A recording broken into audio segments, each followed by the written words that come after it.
Hello and welcome to Real Obscure. My name is Kevin H. Shaw, and tonight I have one simple question for you. Do you want a party? Because it's party time. From 1985, it's the punk rock zombie classic, The Return of the Living Dead.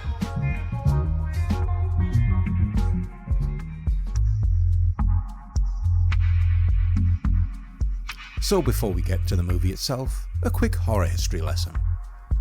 In 1968, a movie was released that was to radically rewrite the rules of one particular cinematic genre. That movie was Night of the Living Dead. Directed by George A. Romero, the movie reinvented the zombie for modern audiences, transforming the creatures once born of voodoo into a new science-based terror, introducing the idea of the zombie apocalypse and, most importantly, the concept of the zombie as a flesh-eating creature fueled solely by the will to devour and infect the living. Night of the Living Dead's impact cannot be understated, essentially creating the zombie movie as we know it. Without this movie there'd be no Fulci Zombie, no Zombie Survival Guide, no World War Z, no Resident Evil, and no The Walking Dead. The movie was based upon a story idea from filmmaker John Russo, which Romero developed into a full-length script. When Romero and Russo parted ways, Russo retained the rights to the term Living Dead for all future productions, which is why Romero's sequels simply use the term Dead, hence Dawn of the Dead and not Dawn of the Living Dead. Although I'm pretty sure there will be an Italian knockoff of it floating around somewhere with that title.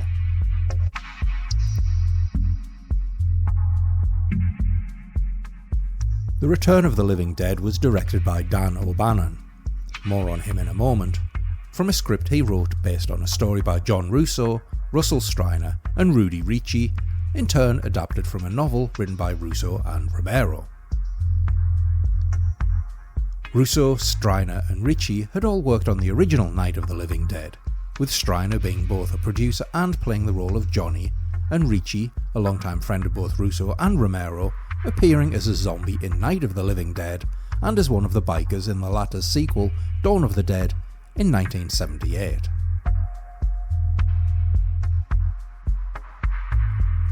Dan O'Bannon was a former special effects artist, turned actor, screenwriter, producer and director.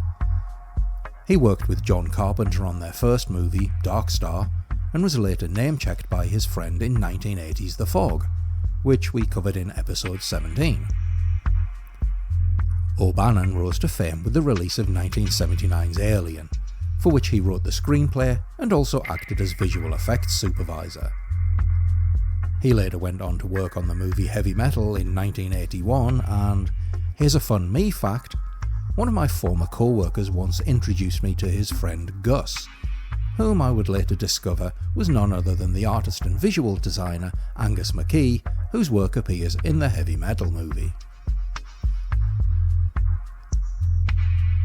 O'Bannon went on to script Blue Thunder, the remake of Invaders from Mars, Total Recall, and most interestingly, he adapted Colin Wilson's novel The Space Vampires for the screen in the form of the movie Life Force. Now I say interestingly because Tobe Hooper, the director of the Texas Chainsaw Massacre and Poltergeist, was slated to direct The Return of the Living Dead, but early funding issues saw him drop out to instead direct Life Force. But that's not the only connection, and I'll come back to that as we take a closer look at the movie. Anyway, with the director's chair vacant, O'Bannon was then invited to helm the movie.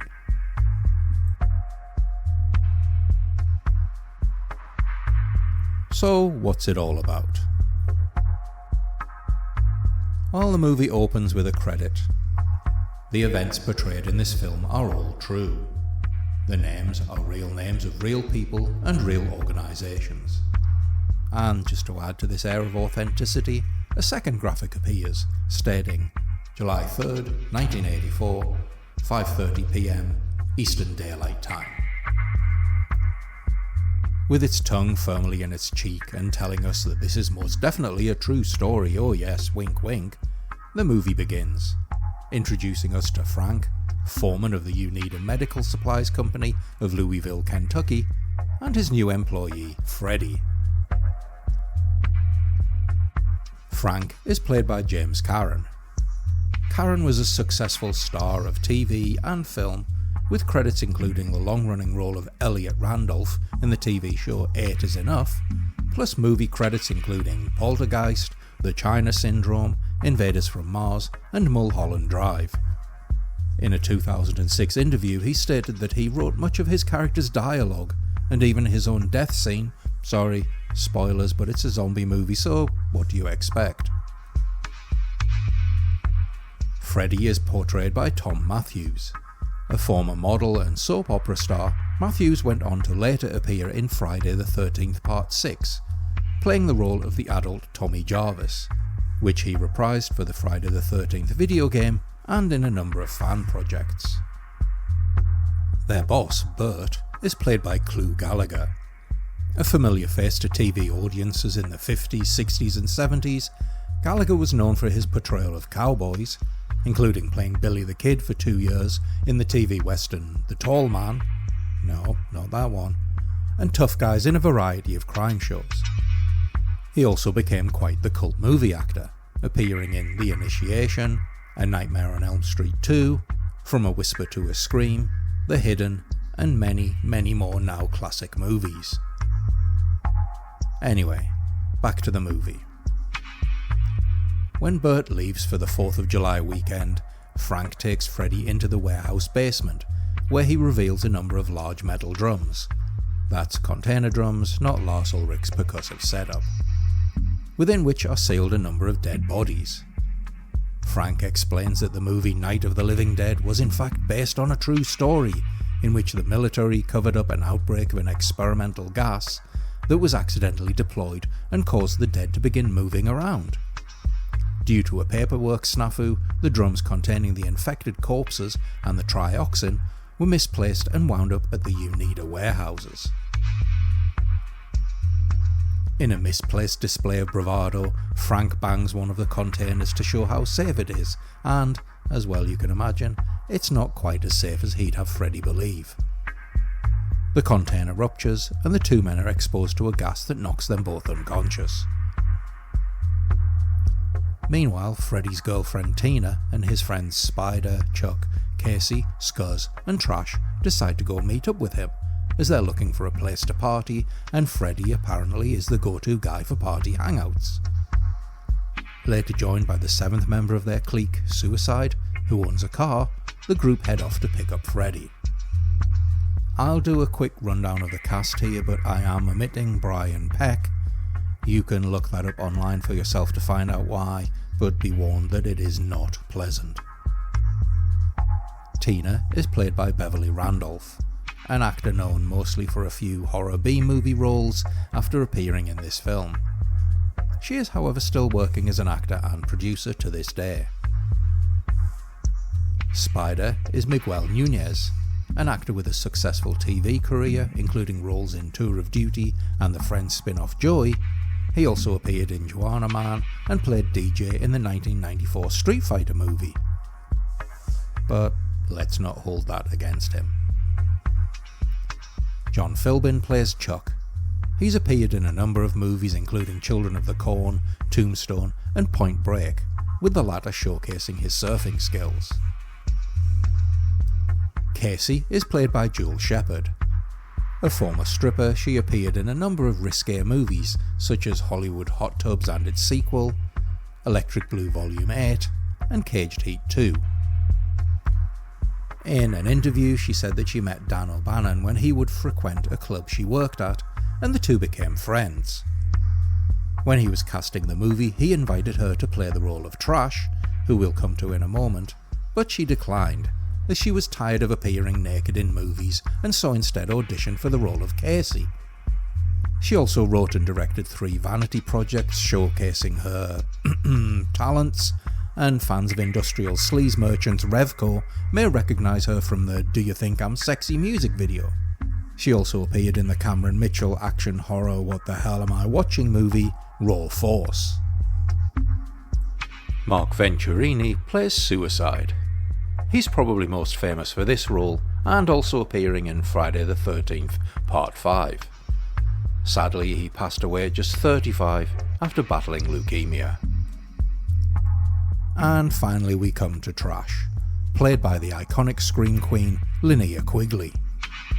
Originally a model and commercial actor, she began appearing in horror movies in the late 70s, but rose to fame in the 80s, appearing in a few uncredited roles such as playing a mannequin in Tourist Trap and a body double in Deadly Games. That's her getting the butt massage. Following her breakout role in The Return of the Living Dead, she appeared in a slew of 80s horror movies, including Night of the Demons, Demons plural, not the Jacques Turner movie I discussed in episode 9, plus A Nightmare on Elm Street 4, Sorority Babes in the Slimeball Bowlerama, and Hollywood Chainsaw Hookers. And she's continued working to this day, making cameos and guest appearances in a number of independent horror movies. Anyway, back to the plot. When Freddy and Frank awaken, they discover that the trioxin leak has affected some of the more biological supplies in the warehouse, including the diagrammatic split dogs, which are exactly what you think they are, and a cadaver intended for a medical school, imbuing them with a new unlife. Contacting Bert, the three attempt to deal with the problem, but discover that despite what Night of the Living Dead may have claimed, destroying the brain does nothing to quell the undead's reanimation, as it seems every single cell affected by the trioxin can now survive independently. So Bert hatches a plan to cremate the remains of the cadaver with the help of his friend Ernie, played by Don Calfer. You'll recognise Calfer from his many TV and movie appearances, but he's probably best known for his role in Spielberg's 1941, Weekend at Bernie's, and his resume of various TV guest spots. All seems well. However, the release of the deadly contaminant into the air only complicates matters when it begins to rain, and the waters soak into the ground of the nearby graveyard. As the dead return to life, Freddy, Bert, Frank and Ernie and Freddy's friends find themselves facing off against an unstoppable legion of rapidly multiplying zombies. Now, as you'd expect, the movie is a play on the usual survivors get trapped by zombies trope. We discover that Freddy and Frank have both been exposed to the trioxin, which actually killed them, and they are now drifting into unlife. Both are aware of this, and it makes for some genuinely poignant moments as they attempt to stave off death, while friends and those who love them are forced to look on helplessly. One of the stipulations O'Bannon had when helming this movie is that he wanted to differentiate the zombies in this film from those featured in the work of Romero. And if you're expecting the typical shambling, unthinking, mindless flesh eaters of the Dead movies, then you'll be surprised when you see this movie's take on the zombie. We've already mentioned that the destroy the brain to stop them trope doesn't work here. Every part of the infected remains animated and is capable of movement, even when separated from the head. And in a break from the usual gut munchery associated with the typical zombie, in this continuity, zombies are driven by a desire to consume the brains of the living, rather than simply consume human flesh. Of course, we see the usual biting and flesh chomping, but this is secondary to their primary drive, which is to eat brains. Also, the zombies in Return of the Living Dead retain a much higher degree of intelligence. Yes, Romero's zombies occasionally show a degree of intelligence, although it seems more like memory rather than a cognitive ability. What I mean is we see them repeating their pre-death behaviours, such as visiting the shopping mall. They do develop intelligence later, and by Land of the Dead, they're shown to be capable of coordinated thought and action. Which is a novel take. Except they were doing that in this movie 20 years previously, and if you've listened to the first episode of Real Obscure featuring Nightmare City, or you've seen any of the Blind Dead movies, then you'll know that this isn't such an original idea after all. Oh, and did I mention that the Living Dead speak? Well, they do, and they're surprisingly chatty. There's a scene that illustrates the difference with these zombies perfectly, where paramedics arrive to assist at what they believe is a mass injury accident. The undead surprise them and descend upon them. A little later, the ambulance's radio bursts into life, asking if additional assistance is needed, and a zombie, holding the mic, utters the line, "Send more paramedics." And when the paramedics do arrive, they're led into an ambush which the undead have orchestrated.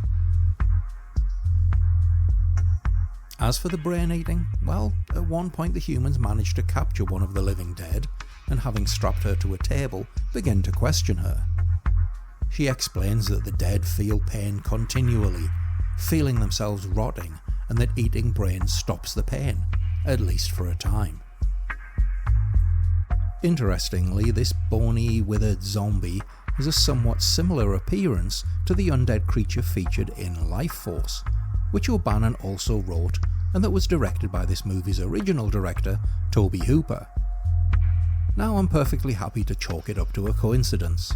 Both are, I'm sure, modelled after similar reference sources, such as mummies or desiccated corpses, and both movies were in production around the same time. I just always find it interesting when two movies come out and have a similar motif.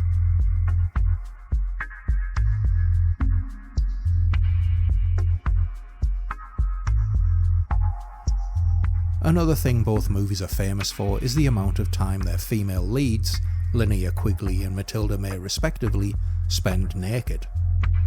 In Life Force, May plays the Space Girl, an alien vampire who is discovered naked in an ancient spaceship and is then brought to Earth naked, where she promptly escapes and goes on a naked vampiric spree.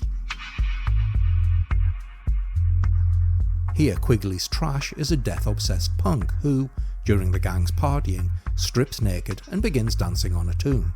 She is, spoilers, attacked by the undead and returns to life as a zombie, turning from protagonist to antagonist. Now behind the scenes on both productions there was considerable debate, notice I didn't say a mass debate, about the presentation of both women's nudity. In both cases it was deemed that the actors bearing all au naturel would be unacceptable to censors, and so both underwent personal shaving, which of course only made them more exposed. In the case of Life Force, May was informed that she should allow her hair to grow back and, in something that makes me uncomfortable personally, her hair growth was monitored by Hooper, with her even having been assigned a special hairstylist to give her exactly the look the director wanted on screen. Here, meanwhile, the producers decided instead to give Quigley a prosthetic to cover up her more intimate areas. Now the two movies both represent female nudity in a very different way.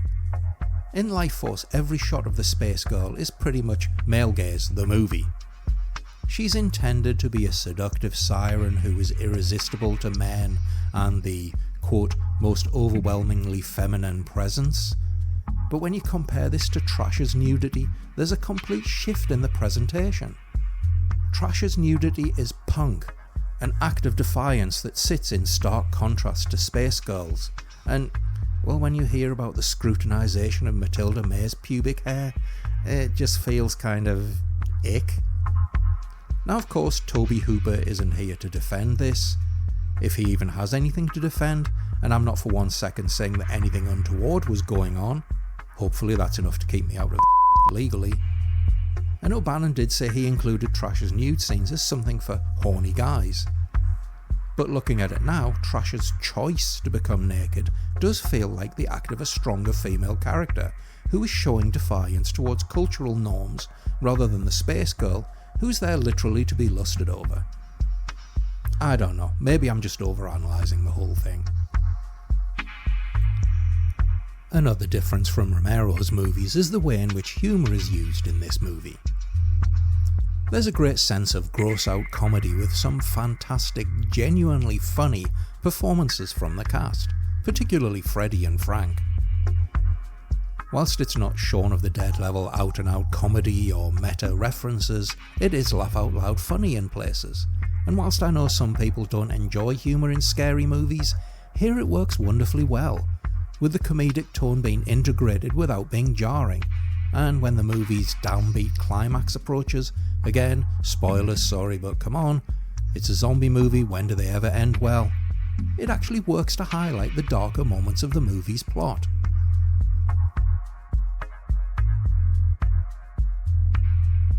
And then there's the music. The Return of the Living Dead, featuring a cast playing a variety of punk, goth and outsider characters, of course features a suitable soundtrack, with songs from artists including The Cramps, The Flesh Eaters, 45 Grave and The Damned, although the latter was sadly cut from the later home video releases. It adds a very different energy to the movie, which eschews the political commentary and themes of Romero's work in favour of a more Gen X, nihilistic punk attitude. No future, as the Sex Pistols famously sang, seems to be the general coda of the characters here, and given we're talking about a zombie movie, they're probably right.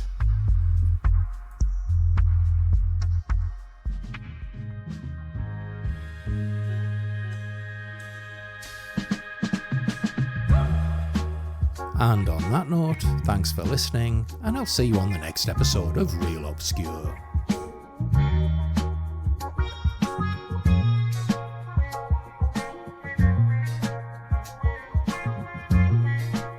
This episode of Real Obscure was written, directed and brought back to life by me, Kevin H. Shaw. If you enjoyed this episode, then please consider subscribing, liking, sharing and commenting. You can learn more about Real Obscure by visiting realobscurepod.com, and you can share your thoughts by emailing hellorealobscure@gmail.com. I'm also on Blue Sky with the handle @realobscurepod, and I'd love to see you all there. The Return of the Living Dead is copyright 1985. All content is used here for educational and commentary purposes under Section 107 of the Copyright Act, fair use, and remains the property of the respective copyright holders. Presented here for the purposes of critique, commentary, and discussion. No copyright infringement is intended, so please don't make me strip off and dance about on a tune.